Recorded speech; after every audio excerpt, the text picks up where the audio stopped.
We're here with Dr. Bill Andrews, who has a PhD in molecular genetics. He won the second prize for National Inventor of the Year award in the United States. And he's one of the discoverers of telomerase, the enzyme that controls the telomeres on our chromosomes. And also, he is part of this new film called The Immortalist.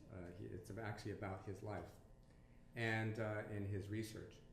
And he's also a founder of his own biotech company. He's doing very exciting, cutting-edge research on how to control biological age with lifestyles, and through his drug development research, he's been educating people all over the world about how to really control the aging process. He was also part of the award-winning team for telomerase research that won the Nobel Prize in 2008, was it? 2009. 2009. So, Dr. Andrews, a lot of people wonder about telomerase. There's just all this buzz about what it's going to mean for the future of humanity.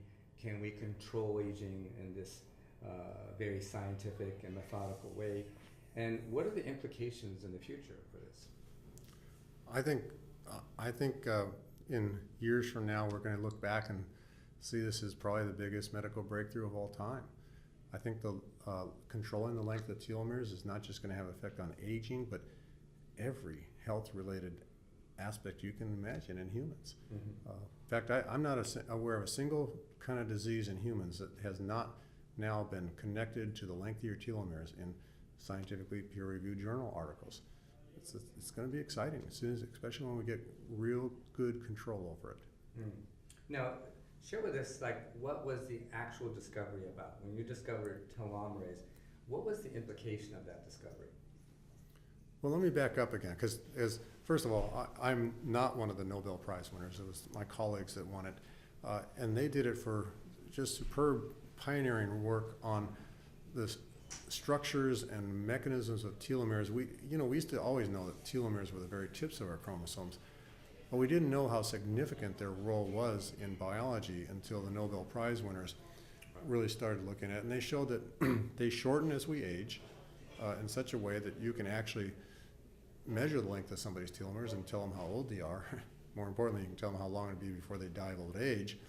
I mean, telomere length measurement isn't accurate enough to do that yet, but it will be soon. But at least we can see that telomeres are a pretty good indication of age of cells and how much time they have left.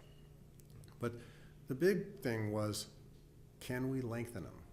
And what would happen if we lengthen them?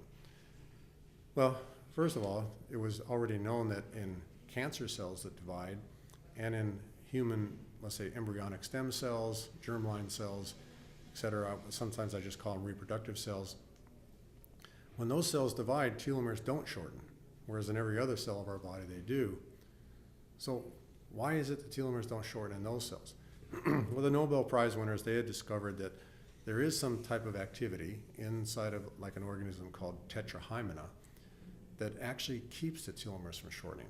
That same enzyme activity was assumed at the time to be in our human embryonic stem cells and also our cancer cells.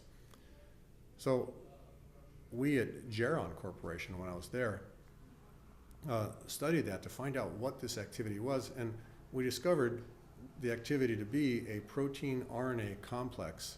I guess the Nobel Prize winners had already shown that there was an RNA component involved and a protein component. We just discovered what those were in human cells. And we could show that when we took the protein component and put it into other cells, that the telomeres would stop shortening in those cells too, and actually lengthen, which suggested age reversal. In fact, by every method of measurement, we were able to show that the cells did get younger. Later on, scientists at Geron took skin cells, grew them on the back of a mouse, treated them with this enzyme telomerase, is the activity that we found in reproductive cells and cancer cells. This telomerase enzyme lengthened the telomeres in the skin cells on the back of a mouse, and the skin became younger by every, again, method of measurement that you can imagine for measuring aging. Then Dr. Ron DePinto at Harvard developed engineered mice where he could actually get the cells to produce telomerase or not produce telomerase at his bidding by treating with a drug. In this case, it was just a derivative of tamoxifen or estrogen. But he was able to turn the gene on and off that produces telomerase, and he saw that when the mice got really, really old in the absence of telomerase, when he fed them the tamoxifen that induced telomerase, the cells got younger and the mice got younger, again, by every method of measurement he looked at. So to be clear, I mean, does telomerase modulate the telomeres, or is it actually, is it a specific direction it moves in terms of elongation or shortening?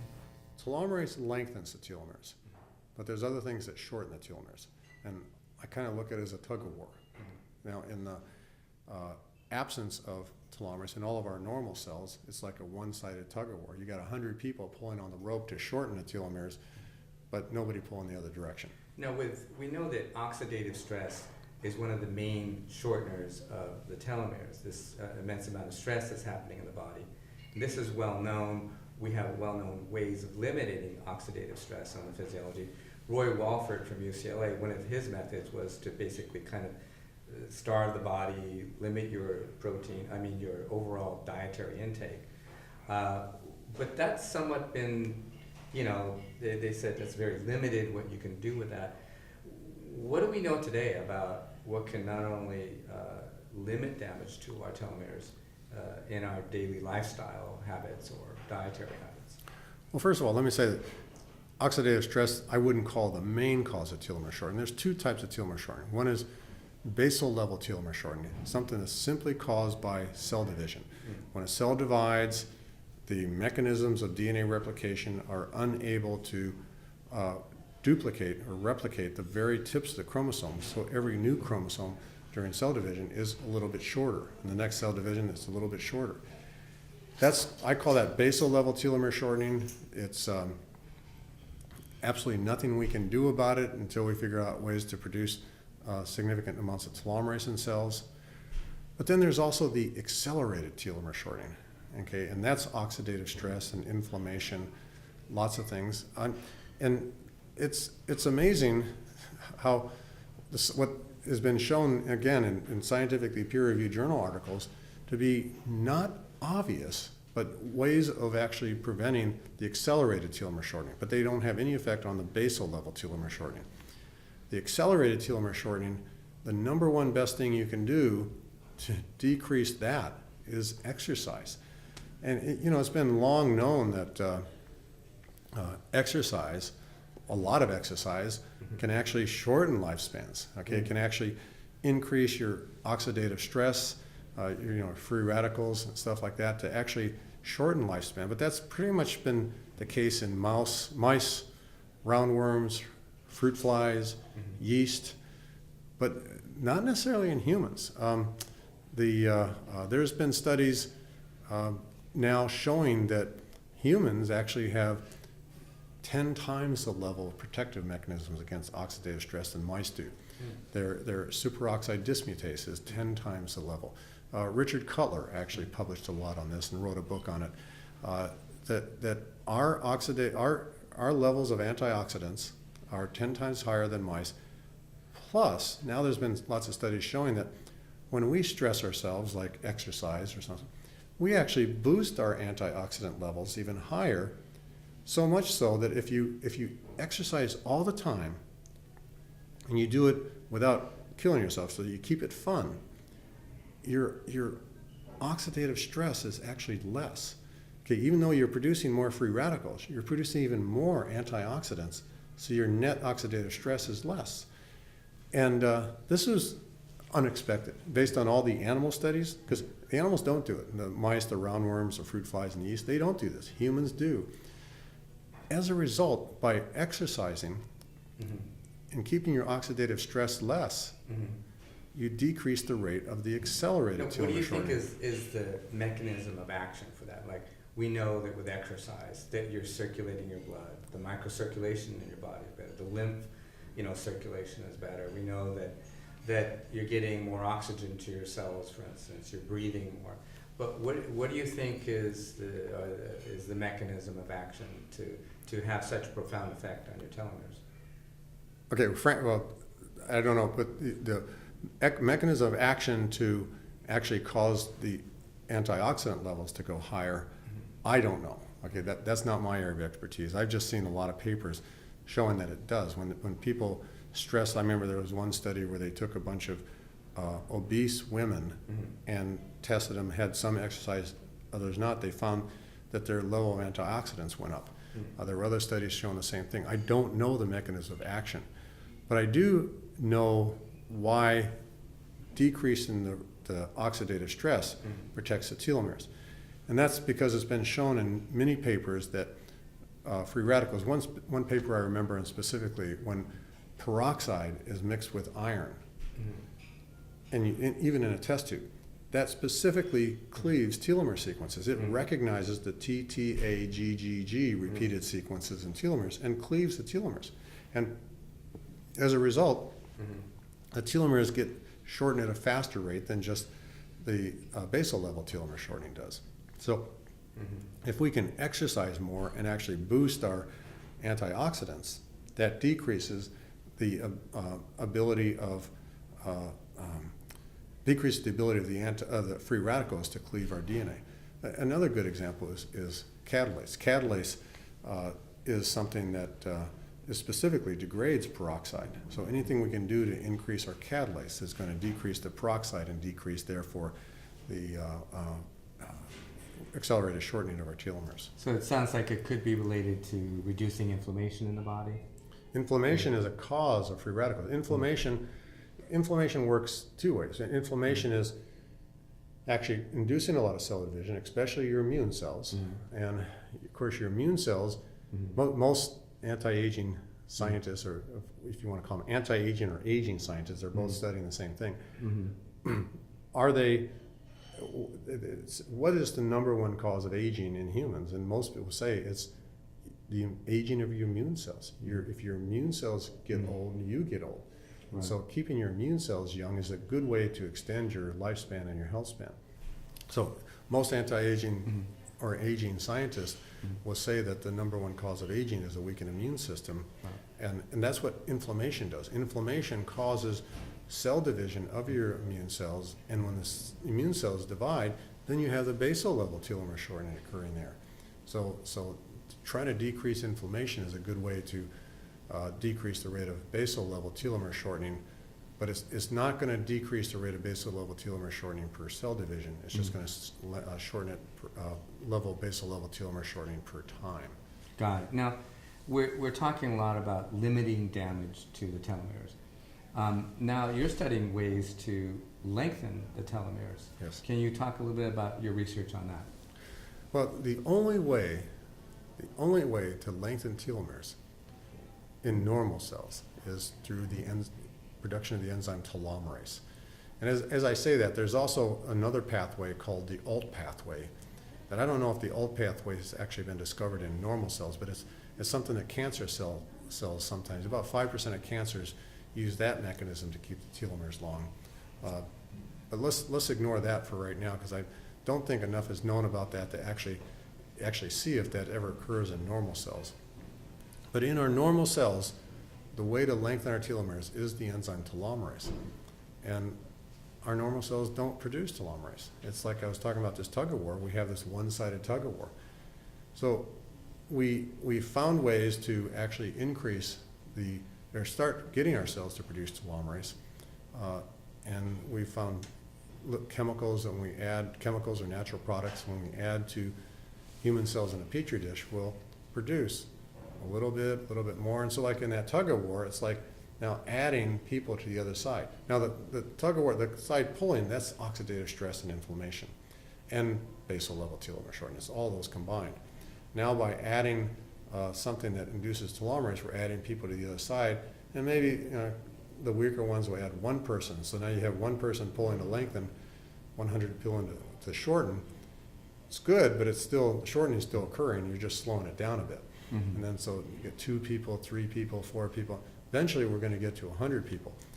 with our synthetic drugs and natural products, etc., the best we've obtained so far is actually 16%. Really? I didn't know it was that high. Yeah, no, we've gotten that high. Last time I spoke with you, it was only 5%. 5% is, yeah, that 5% was in the earlier states. Now we've gotten up to 16%. And we want to go a lot higher. The other question that we have, keep asking ourselves is, how do we know how much telomerase is needed to actually stop the tug of war? I mean, are there 100 people pulling on the shorter side, or are there only 25 people? Okay, we don't really know that yet. We don't know what the minimum number is to actually cause the, we don't know the minimum number to put on the lengthening side to prevent the shortening from occurring. So it could be that maybe even 16% is even high enough to actually stop the shortening. We just don't know that yet. The research is still underway. So we're back here at the Renaissance Hotel at the LAX airport, and in our interview with Dr. Bill Andrews. Now, Bill, one of the things that a lot of parents are concerned about is they're getting older. Sometimes they're concerned about their fertility. Are they going to have a child with Down syndrome? More chances of having a child with problems. What are the implications for lowering their biological age, say, in this area of telomere therapy and telomere damage control, you might call it? Well, telomeres begin to shorten from the day we're conceived. So even unborn embryos are having telomere shortening. In fact, half the telomere shortening that you ever have in your lifetime occurs before you're even born. We're born with telomeres that are 15,000 bases in length. Telomeres, DNA is measured in units called bases, and they're 15,000 bases in length. By the time we're born, they've already shortened to 10,000 because of all the cell division. And then when they get to 5,000 from additional cell division as we grow up to become adults, when they get down to 5,000, that's when our cells lose the ability to function and we die of old age.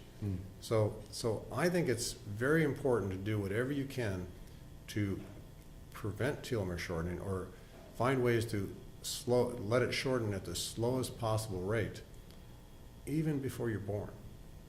And of course, the only way that's going to do it is if the mother, pregnant mother, does something to help keep the telomere shortening at a minimum rate. Again, look, I'm not an expert on pregnancies and fertility. I'm just on telomeres. I would guess that exercise, for instance, is really important to help if the pregnant mothers exercised in a way that kept fun and was kind of endurance type exercises. That would be good for the baby, but I don't think there's any data supporting that yet.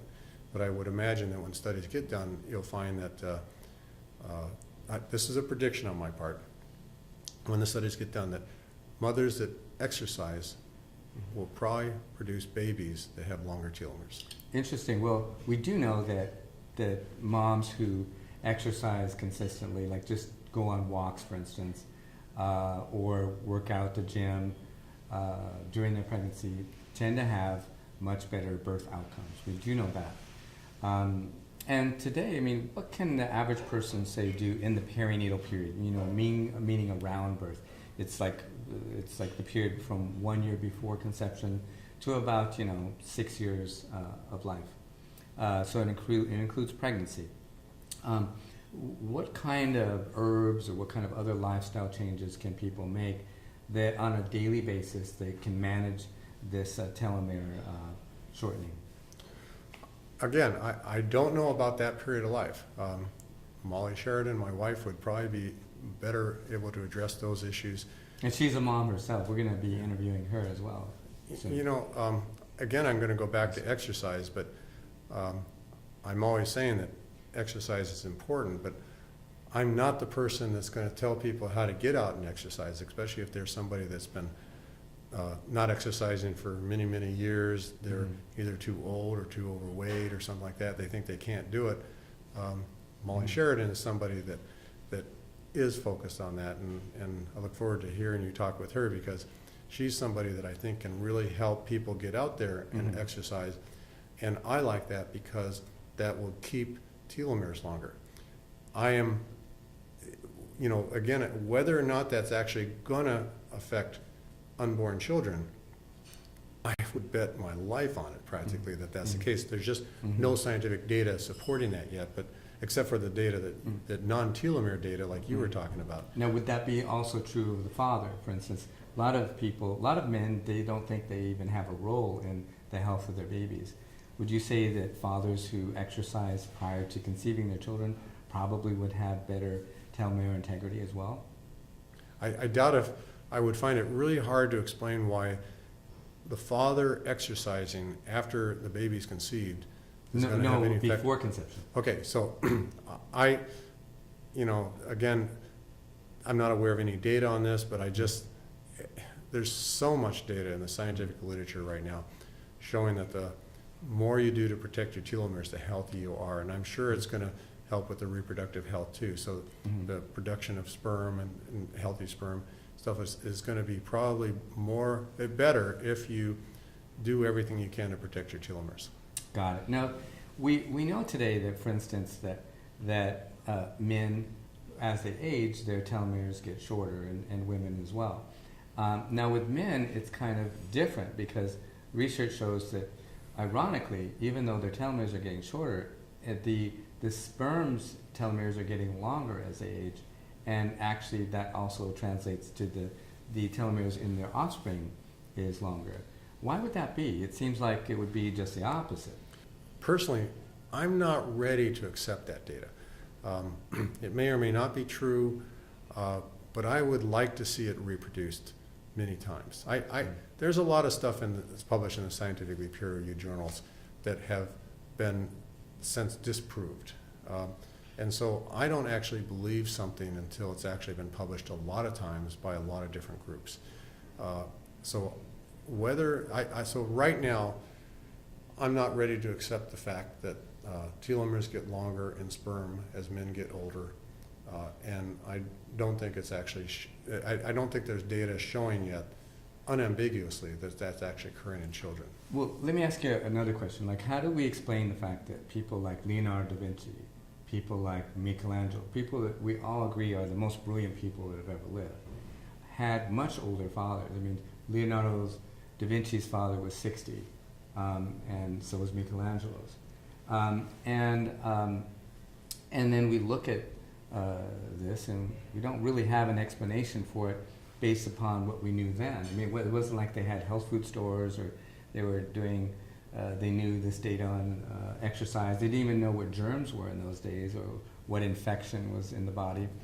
But if we kind of remove the whole aspect of aging and kind of make it distinct from lifestyle, like for instance, when they do data on men or women aging, they don't account for any kind of lifestyle data. They don't ask them about, do they exercise, do they eat well, do they meditate, do they reduce their stress? Really zero data on that. But say, for instance, somebody did everything right and they were actually super healthy and they were aging as a man.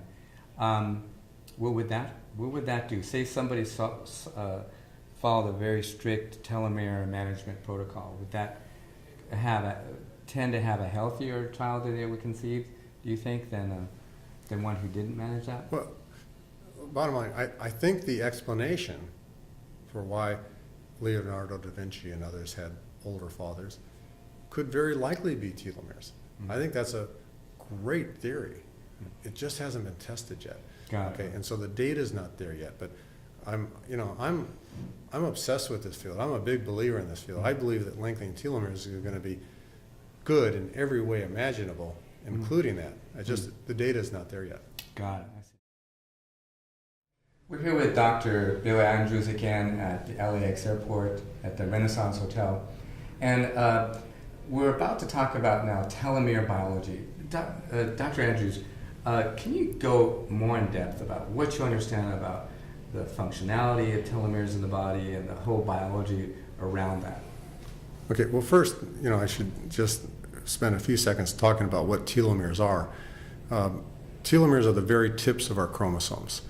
I like to think of chromosomes as like a shoelace. I think Elizabeth Blackburn is the first one that came up with this analogy. Think of a long shoelace as being a chromosome. Well, shoelaces have caps on the end of them. Well, those would be equivalent to the telomeres on our chromosomes. And there's a lot of analogies even on the mechanism or the biology of that, and the fact that we know that when the caps on our shoelaces get short, our shoelaces start to fall apart. And the same has been observed with our chromosomes. When the telomeres get short, our chromosomes start to fall apart. So I like this shoelace analogy. Now, we're made up of 100 trillion cells. Every single person's got about maybe 10 to 100 trillion cells in their body. And every cell contains chromosomes inside the nuclei. The chromosomes, we each have 23 of them. And each of the chromosomes have 2 telomeres, just like every shoelace has 2 caps. So when we're first conceived, these telomeres are about 15,000 bases in length. Chromosomes are measured in units called bases. DNA is like a string of beads. The beads are called bases. A typical chromosome is about 100 million bases in length, and the telomere is only 15,000 bases in length. So we're conceived when they're 15,000 bases, and every time the cell divides, the telomeres get a little bit shorter.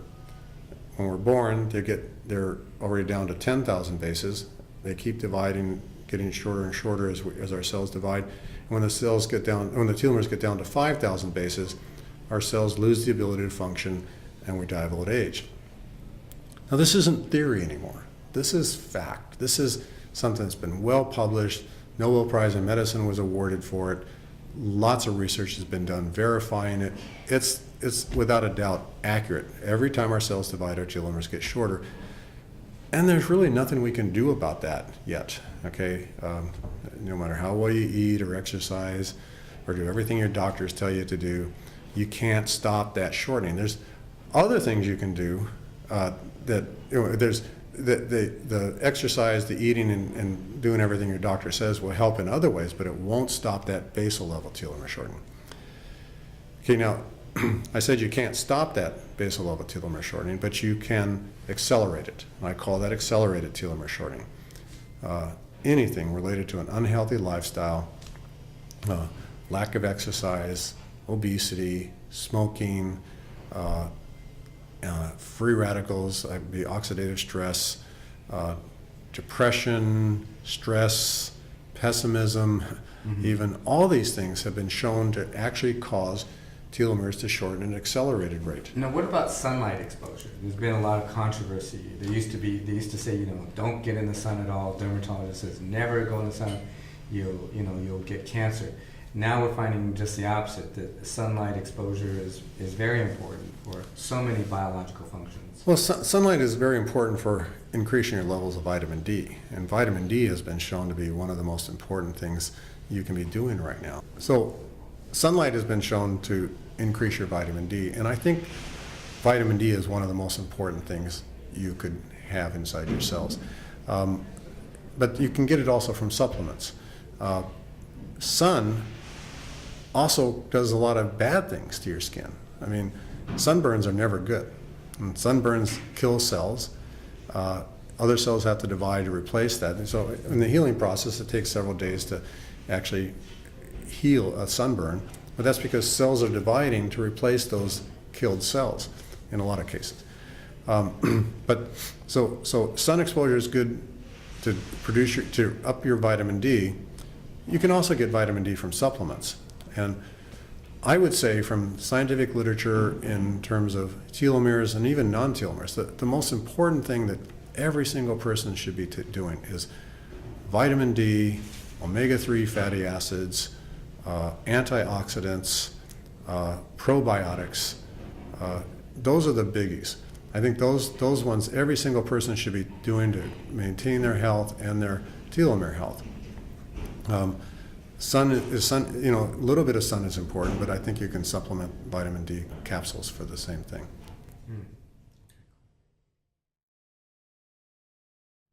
Welcome back, everybody. We're here at the Renaissance Hotel at LAX Airport in Los Angeles, California, with Dr. William Andrews.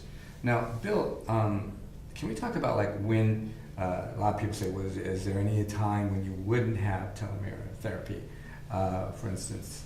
And what do we know today about, say, for instance, cancer? If someone has cancer, do they have to be careful about lengthening their telomeres? Well, there are theories that inducing telomerase will increase your risk of cancer. But I think there's far more theories and data showing that the lack of telomerase is going to increase your risk of cancer. So my feelings are that you want to do everything you can to induce the production of telomerase in your cells and lengthen your telomeres to actually decrease your risk of cancer. And I think there's lots of data showing this, that when telomeres get short, just like the caps in your shoelaces, when they get short, the chromosomes start kind of falling apart. When you look at cancer cells from patients, you can see that there's been chromosome rearrangements. A piece of chromosome 7 now fused to chromosome 3 because the chromosome's broken and rejoined. A piece of chromosome 17 is fused to chromosome 5. Same thing, they broke and rejoined.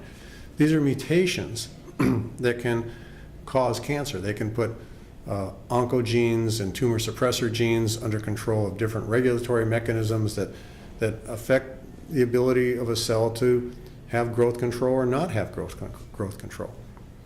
And so these increase your risk of getting cancer when you let the telomeres get short. And so telomerase is going to keep them long. There's a few papers suggesting that telomerase might be doing some other things besides lengthening telomeres. But personally, I think there's not enough of those papers yet to actually convince me that that's actually happening. And I'd like to see future research done, but right now, I believe that telomerase, the only thing telomerase is doing inside of a cell is actually lengthening telomeres. Now, I like to think of it like a big scale, okay? So, I mean, there's theories that producing telomerase is going to cause cancer. It's because, and it's actually, the theories don't really say that telomerase is going to cause cancer. It's going to say that one of the ways a cancer dies is from dividing so much that the telomeres get really short and the cancer suddenly dies of old age. So you want to keep that mechanism alive. You want to keep the telomeres shortening in cancer cells because a lot of people feel that that's going to kill the cancer cells. But what actually is really happening, and the data now supports this, is that when the telomeres get really short, it increases more mutations to allow that cancer to find other ways to survive. And one of those things that it does is to cause a mutation that turns on telomerase or turns on this other pathway that I mentioned earlier called the ULT pathway. So I think what you want to do is you want to keep telomeres long. And you want to do it throughout your body. Now, there's been some mouse studies showing that if you specifically turn on, or if you specifically get telomerase to be produced in just your cancer cells, yes, the cancer cells will invade, cause metastasis and stuff. But if you increase the telomeres in all the cells of your body, especially the immune cells, you increase your immune system's ability to fight cancer. I think it's pretty solid data showing that most people that have cancer also have immune senescence, a weakened immune system. And so keeping your immune system strong by lengthening the telomeres in your immune cells is a good way to fight cancer. But there are these theories. So I think of it like a scale. Let's say you have a cancer cell, and it takes a lot of mutations to create a cancer cell. And I now believe that most of these mutations occur when the telomeres get short. Unless you've been exposed to a lot of radiation or something like that, the mutations that cause cancer occur when the telomeres get really short, and then suddenly you get all these mutations. So I believe that the telomeres get short, that the mutations occur from short telomeres. Now, it's a lot of mutations that cause cancer, it's a lot of mutations that cause cancer, and one of them is telomerase has to be produced. But what are the chances of getting every single mutation except the telomerase one? Now, in that particular case, if you have a cancer that's got every single mutation to cause it to become cancer except it's not producing telomerase, then inducing telomerase could be detrimental if you induce it only in those cancer cells. But that's the only case, and I think that's a really rare case. I think the bottom line is that we're going to find out that when people are taking telomerase inducers to produce telomerase, the incidence of cancer is going to be a lot less because of all the other reasons of keeping telomeres long than it is for that rare case of where they have every single mutation except for telomerase. Got it. Cool. Well, now we're here in California with Dr. Andrews, and we're talking to him about, how to lower our biological age. And, most people are concerned about their chronological age too. Chronological age, biological age. But here in California, we're mostly concerned about our soul age. I mean, like, what will telomeres help our soul age, Dr. Andrews? What is our soul age? I've never heard of soul age. Well, you're not a real Californian then if you don't know about soul age. We want to. When I'm talking to girls, and I said, look, I've got a really young soul age, and I may, be older, but chronologically, but my biological age and my soul age is very, youthful. So soul age can would be I like tell them to biological fix age? my biological age and soul age? Can I tell that to Would girls, soul- like when I'm trying to date them? Would soul age be like your biological age in your mind? Yeah, something like Okay. that. It's like, but we want to be, it's just the new age, Dr. Andrews. We want to be like. Well, it we is gotta, known that it's a good pickup line. You got to admit, though, right? Well, I've already Look at my done my telomeres are pickups. longer. I have a younger soul age, biological age. Will you date me? Cut. Okay, so I can address that issue by the fact that telomeres have been shown to affect a lot of psychological. Here we are with Dr. Bill Andrews at LAX Airport and the Renaissance Hotel. Dr. Andrews, what kind of things can people do on a daily basis to manage telomere function and damage? Well, mostly they can do things to protect their telomeres. They can decrease the rate of their accelerated telomere shortening. And the number one thing I mentioned was exercise.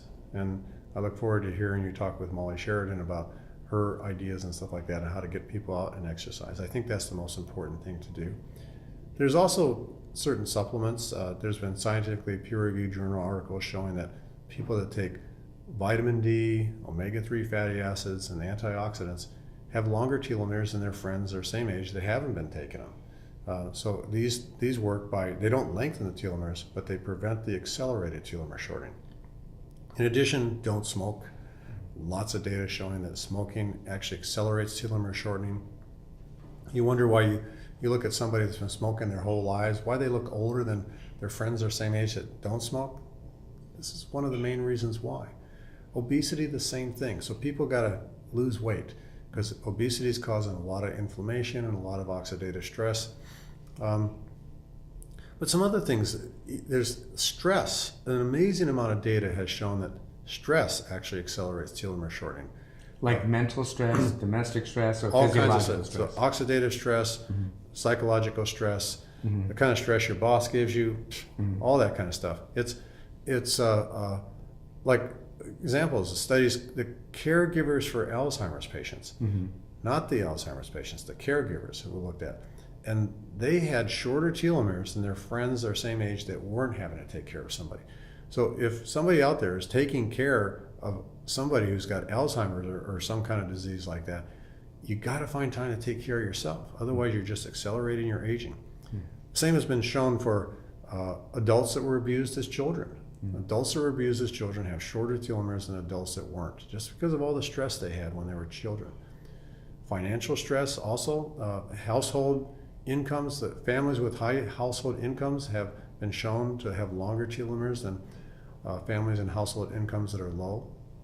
Now, what do we know about children with Down syndrome or autism spectrum disorders? We know that the children with Down syndromes, or even adults with Down syndromes, have accelerated telomere shortening way beyond anything else that can occur. Their telomere shorten is sometimes like 3 times the rate as people that don't have Down syndromes. I don't think the lengthening telomeres is going to reverse the effects of Down syndrome, but it will it'll hopefully stop their accelerated aging. One other thing to mention, though, because I was mentioning stress, there's also depression. Depression accelerates telomere shortening, but some studies have come out showing that pessimism actually causes accelerated telomere shortening. I don't think anybody has an explanation, but if you believe you're not going to live to be 100, I can probably take your blood, measure your telomeres, and prove you right. Why that's not, but I encourage people to be optimistic and be happy, because all this kind of stuff is going to help keep your telomeres long. So we're in California, right? That being happy and positive and Californians not taking yourself too serious. Californians live a lot longer than any other state. I'm just kidding. So okay, cool. Now let's take a break and be right back. So that's a great segment. Okay. We're here in action. Welcome back, everybody. We're here with Dr. Bill Andrews again at LAX Airport, and we want to talk a little bit about his new projects, his new book and his new movie, The Immortalist. And what's the title of your new book, Dr. Andrews? The book's called Curing Aging. I think the long title is Bill Andrews on Telomere Basics, Curing Aging. It's available on Amazon.com. It's actually doing quite well. It's only gotten 5-star ratings so far. It's selling pretty well, but it's a book pretty much describing telomere biology to the person that just wants to learn about it. So if you want to know more about telomere biology, read this book. It's written for the non-scientists using some great analogies of DNA replication, is described as laying bricks on a brick wall, and other things like that. So I think so to learn more, one is I recommend people read Curing Aging, available on Amazon.com. And I want people to know that all the profits from this book go to our research. In fact, any profits we get from anything actually go to the research. I'm just obsessed with the research we're doing to try to find ways to induce telomerase to eventually reverse aging. So you're helping in that research when you buy this book. But in addition, some producers, directors, David Alvarado and Jason Sussberg, have now come out with a new documentary movie about me and Aubrey de Grey. We are both obsessed with curing aging. We both support each other in our research endeavors. Our ideas aren't exactly the same, but we still support each other because we both want our aging cured. But this documentary is about our lifestyles and what kind of people would actually spend their lives trying to cure aging. But it goes a lot into the science to teach people about the basics of that. It actually is going to be available on iTunes in 9 days from now, on March 3rd. And it made the semifinalists for being nominated for an Oscar too. So it's actually pretty good. I think people are going to enjoy it, but it's also going to be educational. I think Aubrey and I both do a really good job of explaining the basics behind our ideas on how we're going to cure aging. Very cool. Thank you.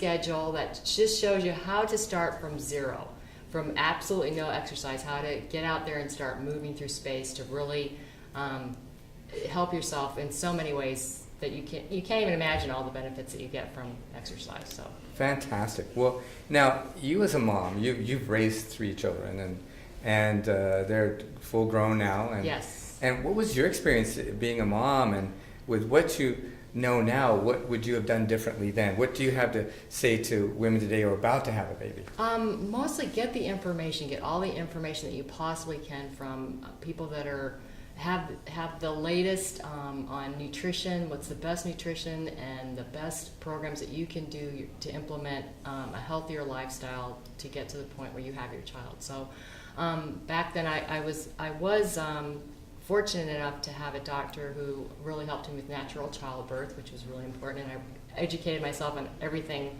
the steps leading up to that. I back then too, organic foods and nutrition, that was something that we didn't have as much information as we do today, but fortunately I was trying to eat everything I thought would be helpful for me physically before I had my kids. No, you just finished a book too, right? Yes, a book, yes. and when do you guys get time for all this? It's like you're We are busy. busy. We are so busy. We both our books came out pretty close to the same time. Really? Well, that's fantastic. What's the title of your new book? Mine's called Running Past Midnight, and it's my adventures as a mom with 3 kids, finding myself through exercise. And I had never done anything till I turned 50, and then a doctor told me that I was too old to be running. So that catapulted me into proving him wrong and proving that exercise is really good for people who are in midlife and beyond. And honestly, all through our lives, we should be exercising. So I attempted the toughest foot races on the planet, which was through the Himalayas and through the Sahara Desert. I did all sorts of different adventures, and my book is actually kind of funny, and it's about my kids and about life in exercise.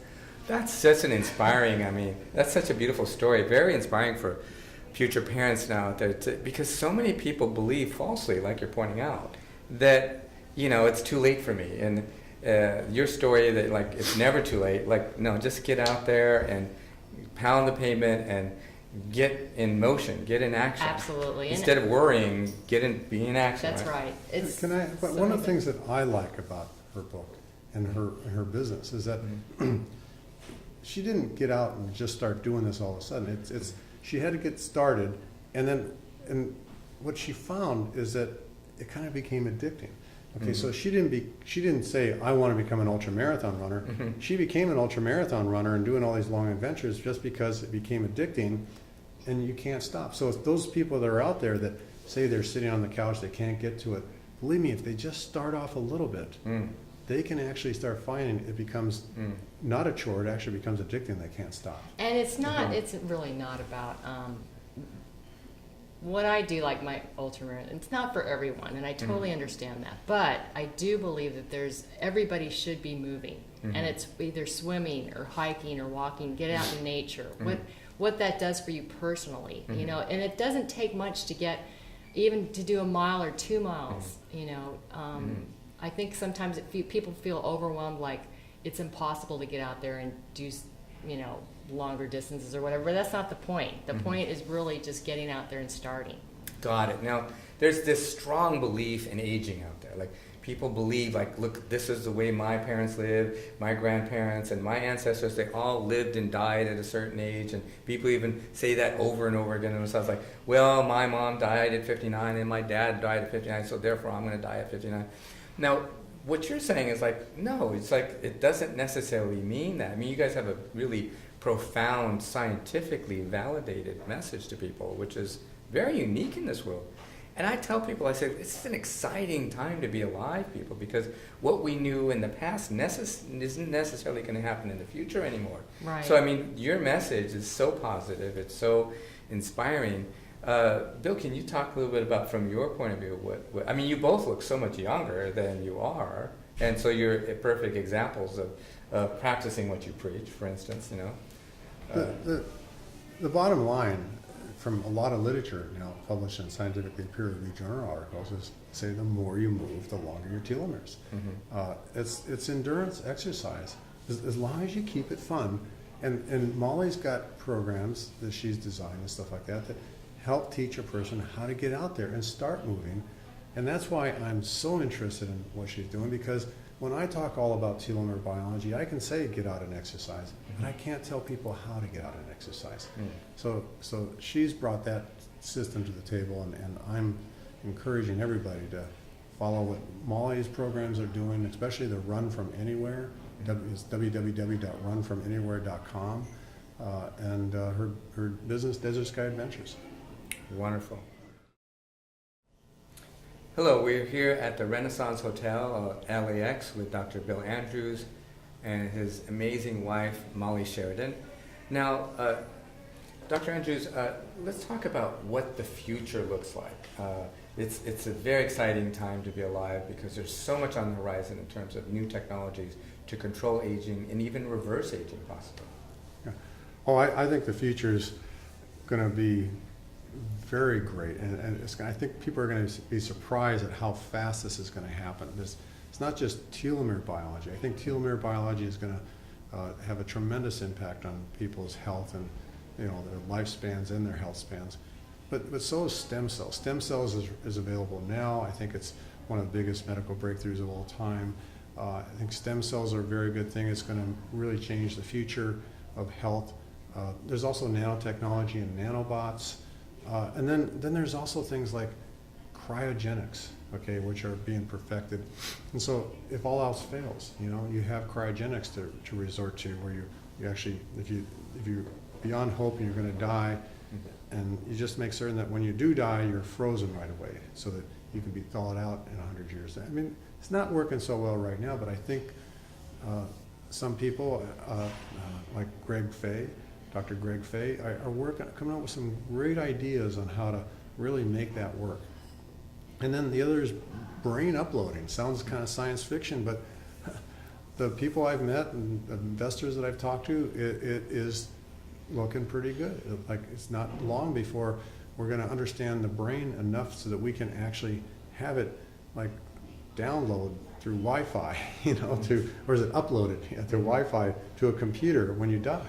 You imagine you're in a car wreck, airbag blows up, and at the same time your brain is totally uploaded to a computer. And then, so in the computer, they then download your brain to some other body, and you wake up a few days later, having died from the car accident, you wake up a few days later in another body saying, what happened? It's, are you still you? Who knows? But I'd rather have that happen to me than be totally dead. Now, with the nanobots you're talking about, what would nanobots be doing to help with our aging? Well, they'd be crawling through your blood vessels and clearing out any plaque. I could imagine you'd have nanobots in your mouth, cleaning your teeth. It's grooming your hair. There's all kinds of things that little small microscopic little robots crawling around can be doing to benefit you. And I think this is on the way right now. So is what you're saying, it's like micromanaging these methylation pathways, the damage control, and keeping these our organs and glands regenerated, so forth, is kind of like the wave of the future? Yeah, I mean, so far I've only mentioned nanobots that would be outside the cells, but you can imagine nanobots actually getting inside the cells too. I've seen some pretty small molecules in microscopes actually operating like machines that would be small enough to actually get inside of cells and repair methylation problems, for instance, that you mentioned, or advanced glycation end products, cleave those. Advanced glycation end products are things that cause cross-linking of protein that occurs more and more as you get older.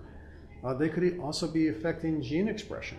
And then gene therapy is something else I forgot. Right now, gene therapy isn't popular because it has a lot of side effects of causing damage to DNA, but I think it's right around the corner. People are going to perfect the gene therapies. Gene therapy is essentially where you take a virus, you infect yourself with that virus, the virus carries a gene in to engineer, or some kind of enzymatic activity or something like that engineers your DNA to make your genes differently. Now, in the beginning, we know it didn't work out so well with the retroviral therapy, but you're saying that there are things around the corner that... well, there's two ways of looking at it. It did work really well, even though 90% of the people died from it. It's the gene therapy approach. Actually, the retrovirus integrates itself into the chromosome, delivering the gene that you want into the chromosome. But a lot of times it would integrate itself into a place that would actually then cause the cell to become cancer.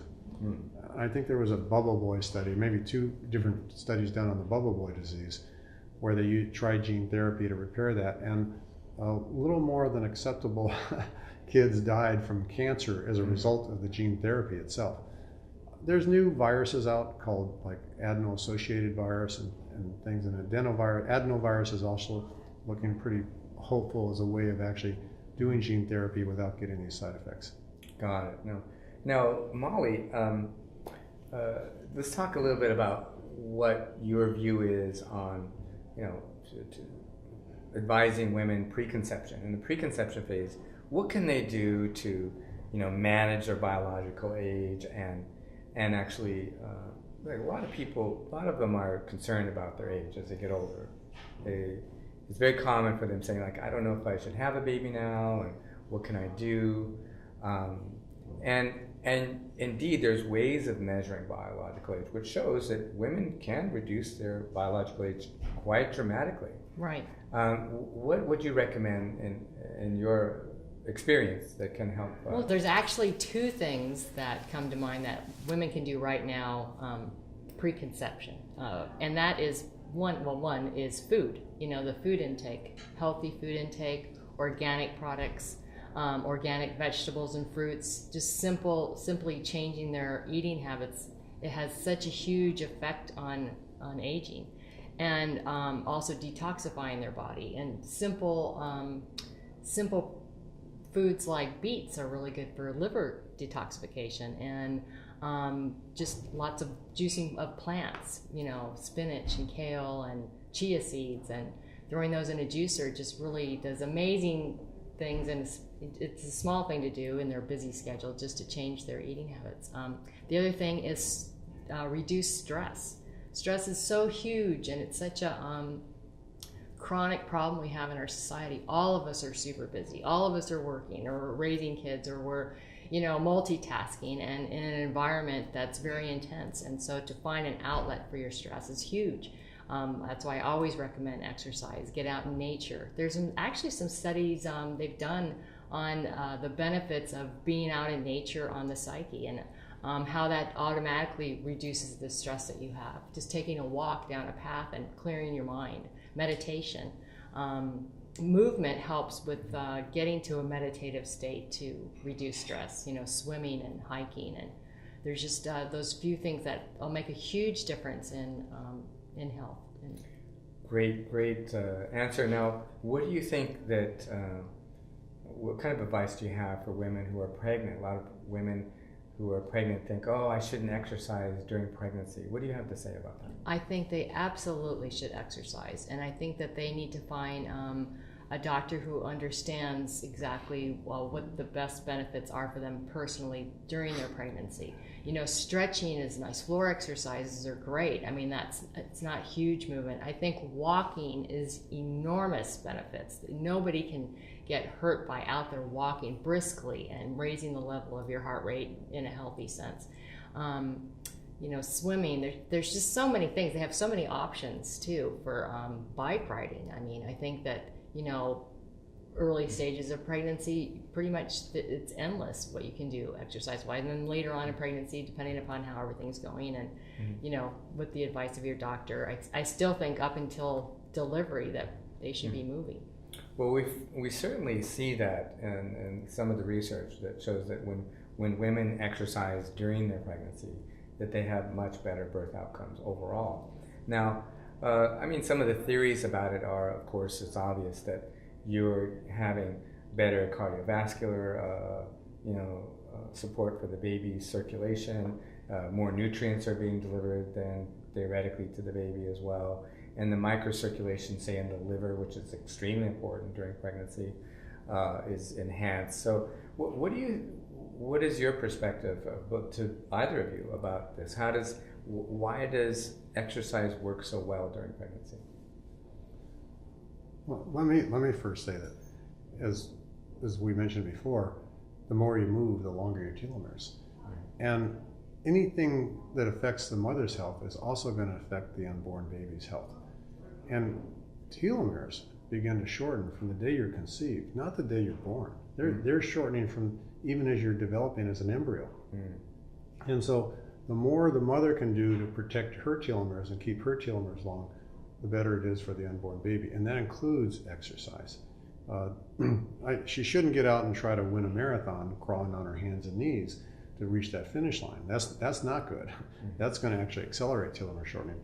But getting out, keeping it fun, keeping it exercise, combine it with adventure, things like that. That's a good way to exercise, and that's really good for your telomeres. But everything else that I had mentioned earlier to protect the mother's telomeres is also almost certainly, the data's not there yet, but it's almost certainly going to affect the baby's telomeres too in a very positive way. So in other words, what you're both saying is that this most likely is going to result in a healthier baby that would have a better, theoretically, quality of life and maybe even longer lifespan as well. Right. Not only a healthy baby, but also a healthier mother, post-baby. I think that, keeping yourself super physically fit, and then you have your healthy little bundle, and you're ready to handle that baby when you're... Well, that's a big concern these days. So many women are ending up with postpartum depression. What do you see? What's your experience personally as a mom? Have you noticed this with other women, for instance, that as they exercise, they have less postpartum depression? Absolutely, and I think there's some, actually, they might want to check on Pubmed. That might be where they have papers showing that postpartum depression is handled by, a lot of times, by exercise, by movement, by, just in small increments. It doesn't have to be huge. Again, even just walking. And that makes sense in terms of neuroendocrine function. We know that as you move circulation through your liver, with all those amazing peptides and hormones and growth factors and enzymes that are produced in the liver, as well as that it raises growth hormone, improves adrenal and thyroid function. So it does make sense what you're saying. Yes. Now, let me actually describe what PubMed is, because I think this is a really important thing. Molly and I use it. It's a database, online database of scientifically peer-reviewed journal articles, and you can just Google it. And you can find PubMed, Pubmed. But if you want to know really what's going on in the world, in the medical world, what's good for you, what's bad for you, quit just listening to these TV personalities talking about things. Quit just listening to press releases. Go to the actual data. And it's there in PubMed, and anybody can find it. It's available to everybody. Very good. Excellent. That's very enlightening advice, Dr. Andrews. Now, Molly, what else would you like to say to, for instance, dads out there? A lot of dads think, well, it's really all about her. She's gestating the baby, and she's breastfeeding, and she's going to give birth to the baby. That's right. A lot of dads don't realize that they have a role. We know, though, in animal husbandry that, like, the stallion is very important, or the bull is very important. Every veterinarian would say, oh, yeah, it's immensely important. What do you have to say to future dads? Are they a part of this equation? They need to start way ahead, just like the mom does. And actually, together as a couple, you're planning, your whole life is going to change, physically, mentally. You both are in it together. So absolutely, both of you should be exercising, and both of you juicing and having organic fruits and vegetables and preparing your bodies, both for conception and on, and really taking that path together. What a great way to grow as a couple. What a great way to stay close. It is a huge life change, and with any life change, you're going to go through ups and downs, and when both of you are in that together, that makes all the difference in the world. Wonderful. Great advice. Thank you both for doing this interview and showing up today. My pleasure. Thank you. It's been a great pleasure, and I think everyone really appreciates your input and advice. That was fun. Yeah, thank you. I enjoyed it. Thank you very much.